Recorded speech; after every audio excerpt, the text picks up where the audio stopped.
I was trying to purposely get that truck in because he slowed way down when you come around the corner way up there. I found some state land, and it's no wonder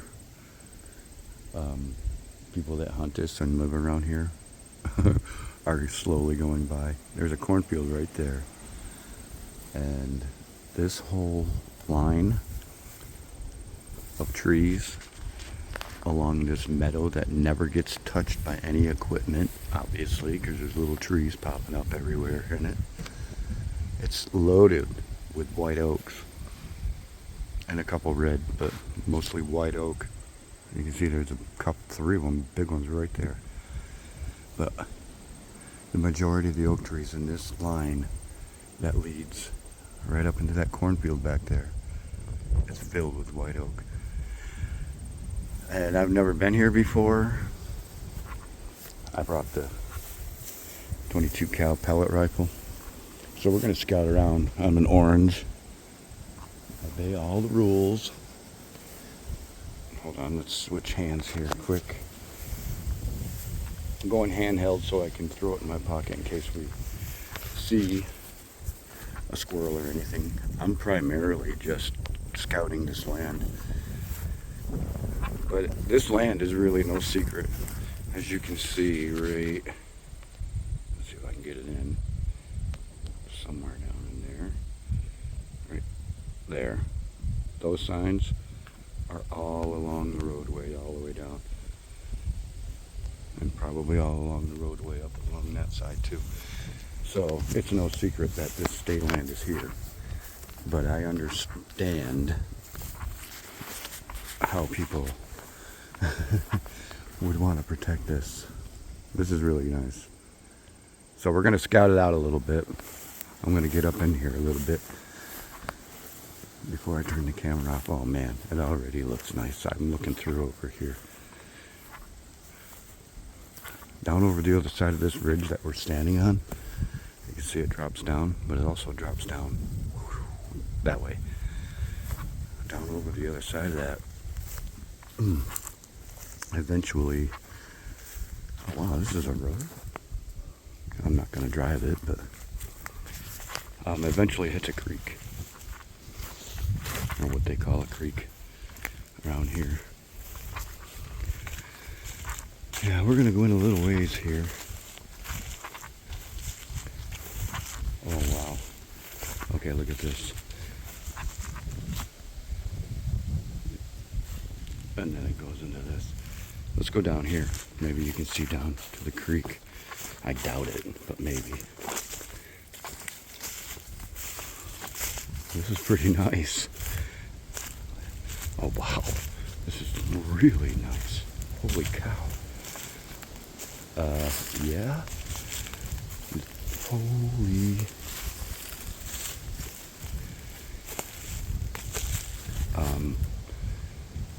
We're not.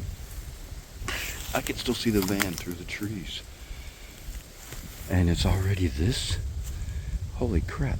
There's 366 acres here. And if it's starting out like this,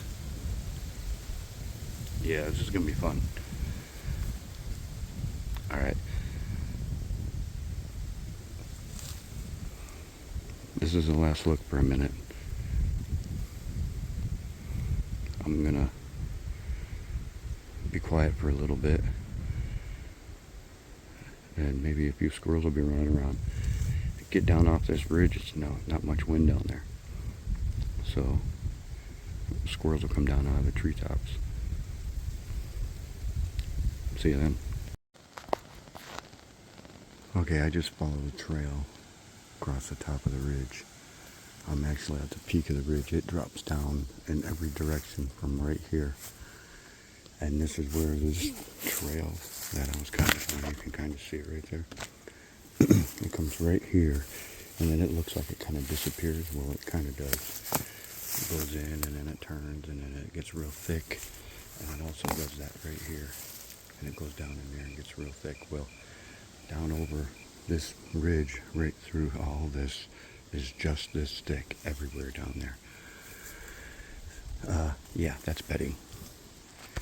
So, yeah, basically just taking this gun for a walk. I don't want to make it look like I'm scouting too badly. But anyway, yeah, this trail. At first I thought it was just a human trail that people used to maybe go to the creek. And then it turned into this. And I'm like, oh, okay. Because it was pretty easy going for a long time. But at the same time, it looked like hooves busting down the leaves.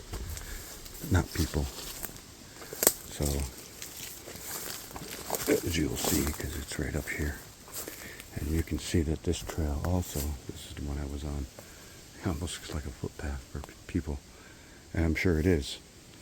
I'm sure people have stands in a lot of these trees. But you can see this just kind of disappears also down into all of that. And that all goes down into the creek and the swamp. So yeah, you can't get better bedding area. And this trail goes directly to that cornfield that we parked right next to. As soon as I walked in, just before I shut the camera off, there was two directions to go. Well, we went to the left, and this is what was to the right. We'll walk it back a little bit. It's really getting dark. Oh, it's really getting dark. Like it's gonna rain. Which surprises. Oops, sorry. Which surprises me. It didn't call for rain at all today.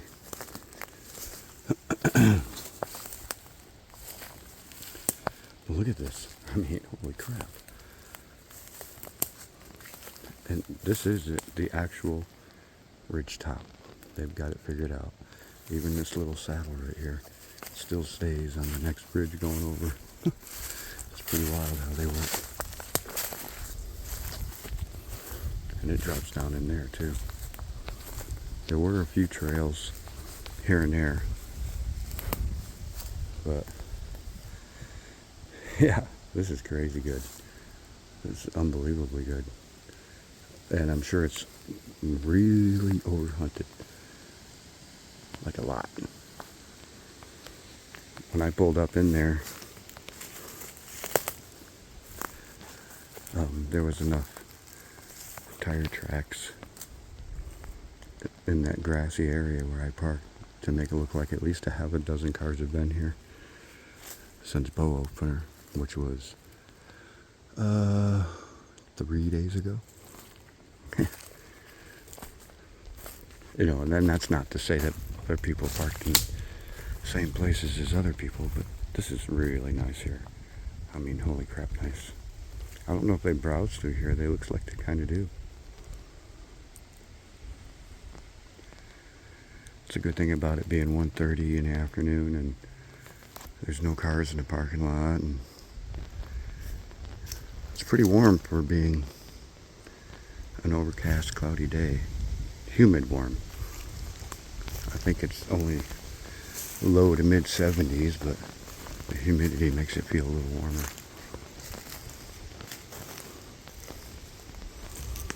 I'm in shorts with rubber boots, so there's like 1.5 inches of my knee exposed to wind, and it actually feels good. It's breezy, keeping the bugs away, luckily, because I forgot my thermosol. This is pretty much where we came in. That trail that we were just walking does not go far at all. I think this is the spot. Oh no, it's not. This is another spot that looks like the spot. Yeah, you gotta see this too. Or is it? Maybe it is. Let me get a better look. Oh no, it's not. That's right, because we gotta go around a fallen tree down there yet that we haven't gone around yet. But yeah, there's a lot of nice hunting here. This is just the very top of the ridge. I haven't even gotten out toward the tree line yet and walked the edge of the grass. And we'll see you there. Well, I was right about the rain. And we are actually going to turn around. This is the way we were going. And it's nice to see we're getting some pines in here now. And I really wanted to go further, but I just looked at the radar. And this is just the beginning of a storm that's coming. And it did get up to 82 degrees. I was wondering why it was so hot. But so we got a little bit of a heat storm coming, and I got to boot it. So you get to see a little bit of it while we're going a little bit quicker than normal. But this is a different trail than the one we were just on. Even when I got back to where I took a right, I was able to get on this trail. So there's a hub of trails that meet right up here, and 2 of the 3 look just like this. The other one's the one we took up to the top and just kind of deadened right there. I think they just kind of fan out and go down over the ridge and bed themselves. But if you're a compound bow hunter, man, from here, look at that natural blind right there. 20 yards to that dead tree. I ranged it. I'm like, oh man, look at that. As I was walking on this trail right here. But yeah, that tree behind that bundle is 20 yards. So that's actually probably more like 18 to the front of it, if you can make a little something. But yeah, that's not a bad spot. And they kind of get hung up here because of this. You know, they got to stop for a minute before they jump. But you got some shit to shoot through. I'm pretty much talking to myself. I know, but ain't nobody gonna come here because I'm not gonna tell you where it is. Let's see. It ain't far to that other trail, though. But right up over that ridge is the cornfield. From here, I can see the top of the corn. You probably can't, but right straight through that little clearing in the middle there, I can see the top of the corn. It happens to be dead yellow right now, so here comes the rain. We got to move it. This looks like where an oak tree would drop, and they just kind of browse around in there, but no. Unless there was one there a while and it cut it, but I don't see any evidence of that either. So anyway, we're moving on. Hopefully, when I get back to the van, I'll get in there and recharge everything. And excuse my stumbling, I'm kind of going quick. I'll recharge everything, grab something to eat, and keep an eye on the storm because I really want to go down that tree line. Check that out too. This looks like a 4-wheeler trail. Well, the very beginning, the road, I think this is what that was at one point. Bird shot. Yeah, that's what I think this was. Because, wow, that's a maple. Yeah, I just got lost in thought there for a second. Like, sweet, there's maples in here. Well, gotta go up and around here. And this is our way out.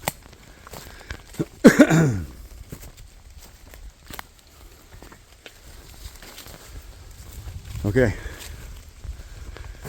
I'm gonna shut it off here so that very local people that watch me can't really figure out where it is because the locals around here don't like that.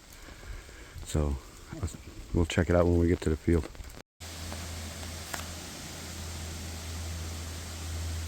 I haven't done this in quite some time. This ought to be interesting. This is a this is a pretty steep ridge right here. Yeah, this is gonna be fun. I don't know why they have the road closed during rifle season. There's very few vehicles that can make up this. I tried it once. I got up there just a little ways and just sat there and spun. It's hard enough to walk. So anyways, it's still 81 degrees, although it doesn't really feel like it because we just had that rain. And at the other spot we were just at, I'm taking my time because this is steep. But on the way here, I drove out of it. So it's not wet here anymore, or as wet. So you can tell it rained here though.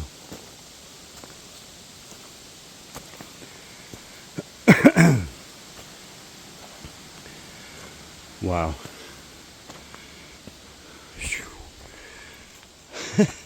That's a long way down there, and we're not even, well, we're about halfway. Right? Yeah, we're about halfway.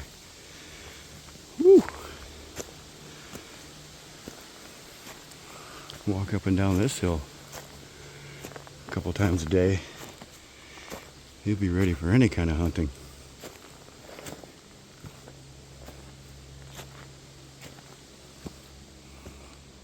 Jeez.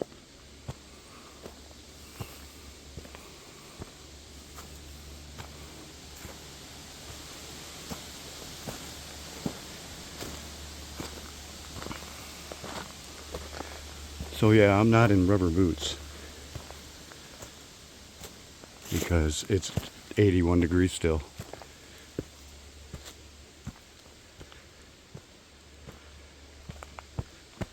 Oh. I'm getting to the top just in time. I can barely pick my feet up now. Woo. That's a long way down there.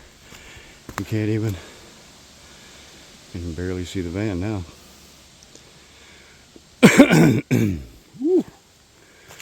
Alright, we'll take a breather up here. Get to the top here. Look down this road. Just, well, there are some actual vehicle tires. That's been a while because they're not up here, and people walked since that happened. Whew. All right, I'm gonna take a break and go a little further, and then I'll turn the camera on. I believe there's a boat dock down there somewhere. Okay, now that I can breathe almost normal again. Whew, that was definitely a climb. While we're up here, the top of this ridge up here has a whole bunch of white oak in it, a couple red oaks here and there, but most of them are way up and around this pond that we're going to come down to. We can go a little further. I don't want to have the camera on the whole way because it's just boring to watch somebody scouting a road. I've seen no deer sign whatsoever yet anyways, so, and that's really what we're doing. I'm just checking all the hunting areas that are around the area I happen to be in right now. But I'm looking down and around, mostly down for footprints. Most times even the young footprints will tell you something.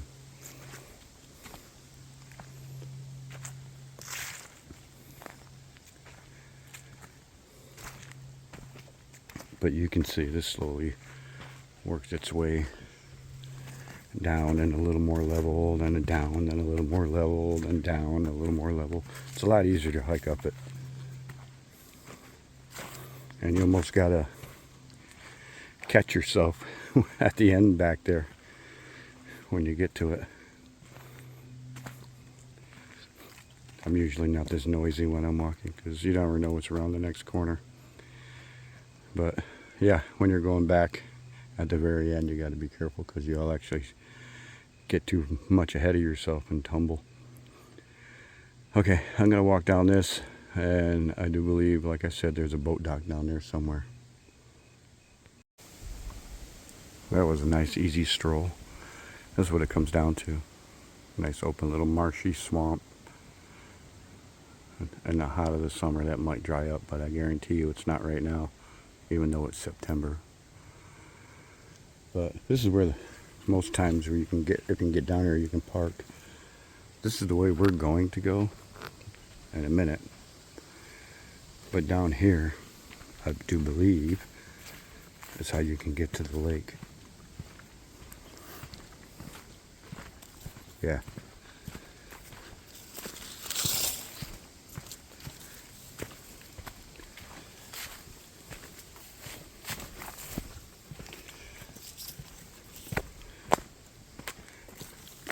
Primitive launch, of course.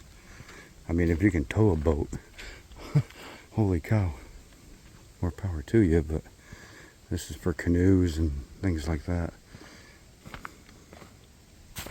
I suppose if you had to, you could get a small little John boat. As long as you strap it down good. That's rough coming up. Let's see what we got for prints down here. Looks like mostly dogs. Yeah. Dogs probably sitting here waiting for somebody to shoot a duck or two. There are some deer. I think that's a deer right there, yeah. That's a couple different deer. That's 2 different deer. Yeah, possibly 3. That could have been today. They look pretty sharply edged. All of them do. Yeah. So that could have been sometime today, as early as this morning, or late last night. But anyway, stand here and look at mud. The scenery here is pretty cool. I don't know anything about this, if there's fish in it or what. I'm sure there probably is, but it looks pretty shallow to me. There's not much showing out there that doesn't have weeds growing right to the top of it.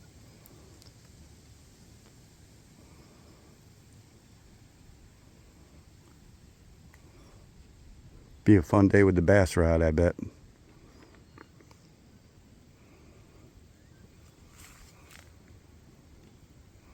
These little lakes sometimes can be little honey holes for crappies. All right, let's go hunting. Well, we're getting a few acorns here. Must be off of right here. Yeah, must be right here. We're getting a few on the ground here. I'm seeing, but no hoof marks. No hoof marks around them. So they must have been just started, because I'm not seeing many, just a few. There's another couple right there. There's just a few here and there. And there's only just a couple with, the shells still on them. And there's no sign of squirrels yet. So maybe it's just a little early yet. But that's a good sign to see. Oaks are falling. So eventually, after a little bit of a buggy walk through the leafy stuff, you can tell very few vehicles can make it here, and if you do, this is as far as you go. Somebody made it down here with a brush hog and cleaned this up.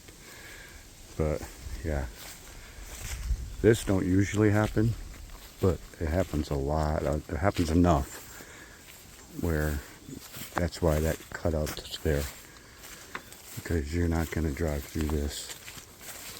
This is always wet, but most times you can walk across it.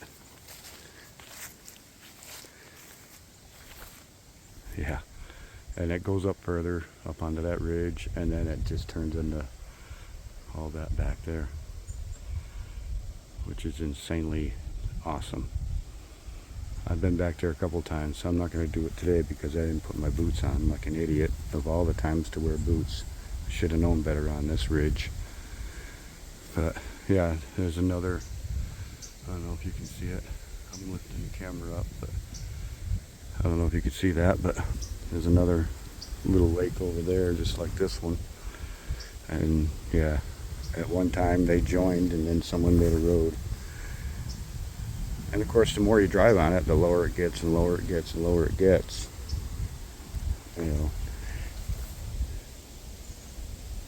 those guys don't help much, taking away the trees around the edges here.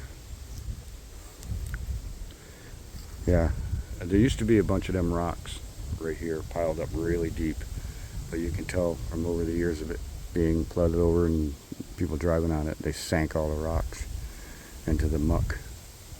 But it used to be, you know, almost like a bridge, a little land bridge of rock. It was really cool. And that was only, I don't know, 5, 6, 7 years ago. You could walk straight across it, higher than all this.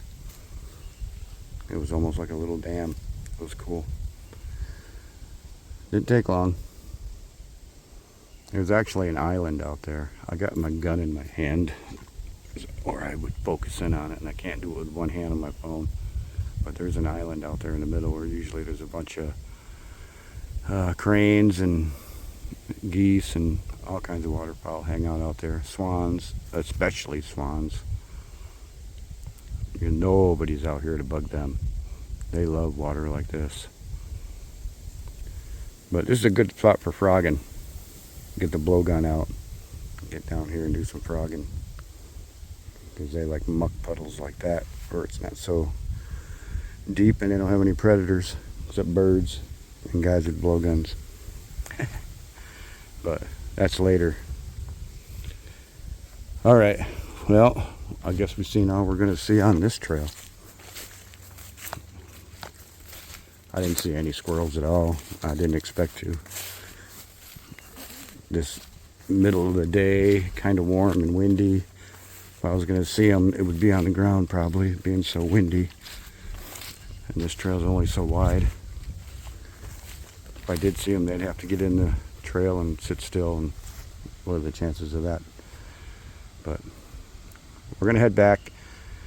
I'll do a couple more little clips on the way of things that look different on the way back than they do on the way down here. So, yeah. 3 good size white oaks right here. Maybe 4, yeah, 4 or 5 actually. Maybe a bunch. Now that I look around, but look at this. The wind is blowing hard enough today where it's knocking the oaks right out of the trees. Has to be, because there's no prints, no hoof prints or nothing, no squirrels, no nothing. So the wind must be knocking these out today, because they won't be there long. That's free food for a lot of different animals. There's no turkey prints, no squirrels, no deer. Those are my prints there from earlier. And that's how soft it is. You can see my shoe prints. Yeah, there's nothing here. So that wind must be knocking them down. There'll be some there tomorrow morning, I bet. And if there's a trail through here, which there might be somewhere, if you looked around, I bet there is one. Maybe one there. But these oak trees right here, they're dropping. And that's a good sign. They're dropping in the wind anyway. All right, we got a long climb now, so let's get at that. Funny, oddly enough, I was talking, there was no deer trails crossing the road. It looks like there's one right here, right at the very top of the ridge. We're finally up on top here. We're just about to head down. You can see the top of the roof of the van down there. But I'm sitting here, or standing here. I'm gonna drink some water here real quick, just to get some hydration in me. You guys are ever wondering what this pellet gun is that I'm carrying around? I took the camel wrap off it this morning because it rained on it, and you don't want that camel wrap on metal because it holds and it'll rust it up. So, but this is a Gammo Swarm Maxim, or Magnum, Magnum, I don't know, one of the two. At the time, it was the most powerful break barrel rifle you could buy at Walmart. And it still is, except now they made a 3rd generation of it. Yeah, there's very few break barrel rifles that are as powerful as that is. I was out at the range the other day. All the other ranges were closed. I mean, not closed, but there was people in them, except for the 100-yard one. And I thought, well, that'll be fun. What the hell? It was calm, no wind. And I was shooting that 100 yards, holding 4 over with a pellet rifle. And tink, tink. I was setting the plate. Of course, I was kind of all over it, but still, 100 yards. People were like, what the hell is that thing? I was like, believe it or not, you can buy this at Walmart. No goddamn way. You know, and then, yeah. I wouldn't let any of them shoot it, but you know, I moved down to 50 yards and every hole was touching itself. Every hole was touching the next. That thing is just incredibly accurate, super powerful. I have it zeroed. That's a pretty decent scope. We'll get into the scopes in a second here. You can't just buy any scope for that type of break barrel. But I have that scope zeroed. Actually zeroed at 35 yards. And I can shoot anything from 25 to 45, pretty much staying on the crosshairs. Like I said, 100 yards, I'm only holding 4 dots over on a pellet rifle. But scopes, yeah, it'll eat the hell out of them. If you go to Walmart and you buy yourself one of them cheap Tascos or even one of the $80 center points, it'll blow it apart because of the double recoil. It recoils back and forward because of the nitro piston inside it. When you cock the lever, it brings it back, and pulling the trigger gives it enough inertia to get the gun to go back a little bit, and then that piston slams forward and then the gun jumps forward, and that just tears scopes apart. You got to buy a scope that's made for break barrel, high power break barrel rifles, or you're just going to blow them apart. And they're really not that expensive. That scope right there, it's a UTC. I don't know if I said that. On the top there, you can see I get variable range. Of course, I'm not going to get out too far with a pellet rifle, but you know, tinkering around 100 yards is fun. 3x9, green or red, lighted optical with different size crosshairs, and standard black, which is what I leave it on. I've never come across a time where I needed to light them up, but I guess if you're shooting coyotes or something at night or whatever. But yeah, it's a good gun. It's fun, super accurate, and it's heavy enough where it holds steady. When you're, you know, trying to shoot something out of a tree or whatever, it's heavy enough where it holds steady for you, but it's not a light gun, so it doesn't wave all over the place. You can't hold it hard. What I call hold it hard. Yeah. But it is a hold sensitive gun. If you shoot off a rest, you could get all over the place. You got to know what you're doing when you shoot off a rest. You actually have to have it sitting in your hand, cradling in your hand without wrapping it. It has to move, but limited move. You have to watch YouTube videos on it because, yeah, it actually does shoot better. Even if you use a cradle, you know, the beanbag cradles or sandbag cradles, even if you use one of those, because I've done it both ways because I didn't believe it either. It's like, what the hell difference? Sorry for the airplane. I don't know why he decided to fly over just as I'm trying to talk, but yeah, for some reason it shoots better off your palm, and it really does. It improves your accuracy big time. Maybe all pellet guns are that way, but I was watching a guy on YouTube, you know, when he did his review on this gun, and he said the same thing. Cradle it in your palm, even if you use a bean bag. And I tried it both ways, and sure as shit, couldn't believe it. It's a significant amount of difference, and yeah, there's a big enough amount in the difference where I do it all the time now. You know, if I'm target shooting and I really want to buckle down, you know, to impress someone, say I wanted to hit that nickel at 50 yards, that's what I do. I use my palm in a cradle, and pink. But anyway, you want a fun gun. It takes a little bit. You know, don't think you're going to buy it for your 8-year-old kid because he ain't going to be able to cock that thing. You know, it takes a little bit to break that barrel over. And it's auto loader too. It's got a 10-shot clip. That little gadget right there is all part of the magazine. And you'll have to look it up on that. That's their... they got a few guns that have that system on it.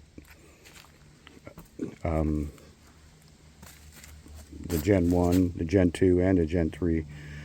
But the Gen 1 and Gen 2, you can share clips. Gen 3, you can't, or magazines. Gen 3, of course, they decided to be dorks and make something completely different, so it won't work. They look really close, too. The little round clips. Here, I'll show you. I think I got one in my pocket. I do. Right here. These are what... I don't know if I can zoom in on that. These are what hold the pellets. And it holds 10 of them. And every time you shoot, the recoil makes this jump, and it spins it and loads the next one. And then when you cock it, it automatically pushes a pin in here and pushes it into the barrel. So it sets it exactly the same every time. It's a pretty cool system.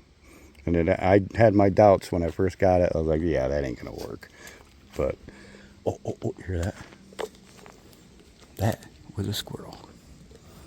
And I'm hearing gabbing. He's still going out. But yeah, all right. Well, anyway, yeah, pick yourself up one of those. The Gen 3 is supposed to be better. I don't know. I've never shot one, but yeah, if you're interested in it, it's a Gammo Swarm Maxim or Magnum or Maxim. I can't remember now. But yeah, a lot of fun. Well, I sat there long enough to drink my water and look around for that one squirrel, but all he did was just keep chattering and then finally shut up and he wouldn't come back around. Ooh. So now I'm trying to stumble my way back down this trail here. The van's getting gradually closer and closer.